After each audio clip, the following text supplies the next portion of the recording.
Hello everyone, অর্পিস ব্লগের আরেকটি নতুন ভিডিওতে তোমাদেরকে ওয়েলকাম। ছেলের অনেক দিনের ইচ্ছে ছিল নিকো পার্ক ঘুরতে যাবে, কিন্তু সেটা আর হয়ে ওঠে না। হঠাৎই একদিন রাত্রেবেলা ঠিক হলো পরের দিন সকালে আমরা নিকো পার্ক যাব। তার তো খুব আনন্দ, ঝটপট করে পড়াশোনা সেরে রাত্রিবেলা শুয়ে পড়ল। পরের দিন আমরা দুজন মিলে তাড়াতাড়ি রেডি হয়ে নিলাম নিকো পার্ক যাওয়ার উদ্দেশ্যে, কিন্তু যথারীতি আমরা সেই লেট। যাই হোক, যেহেতু একটু বেরোতে আমাদের দেরি হয়ে গেছিলো, সেহেতু আমরা বাড়ি থেকে ব্রেকফাস্টও করতে পারিনি। তাই জন্যই বিকিকে বললাম, বিকি একটু দাঁড়িয়েও কোনো একটা ভালো জায়গা দেখে ব্রেকফাস্ট করার জন্য। সেরকমই একটা ভালো জায়গা দেখে ও দাঁড়ালো। আমরা সেখানে একটু চা খেলাম আর ব্রেকফাস্ট করলাম। তারপর ওখান থেকে সোজা চলে গেছিলাম এয়ারপোর্টে তোমাদের দাদাভাইকে পিক আপ করতে। অ্যাকচুয়ালি ও সেদিনকে হায়দ্রাবাদে একটা মিটিং করে ওখান থেকে ফিরছিল। তারপর আমরা সোজা চলে গেলাম নিকো পার্ক।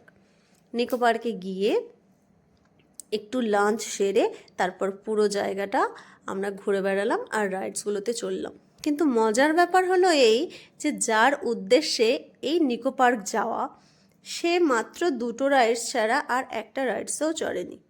অগত্যা তার রাইডসগুলো আমাকে চড়তে হয়েছে, যেহেতু টিকিট কাটা অলরেডি হয়ে গেছিল। যাই হোক, ও যে সেই দিনটাকে খুব এনজয় করেছে, এটাই ছিল অনেক বড় ব্যাপার। সেটাকে আমরাও এনজয় করেছি। তা যাই হোক, আমাদের তো বেশ ভালোই লেগেছে।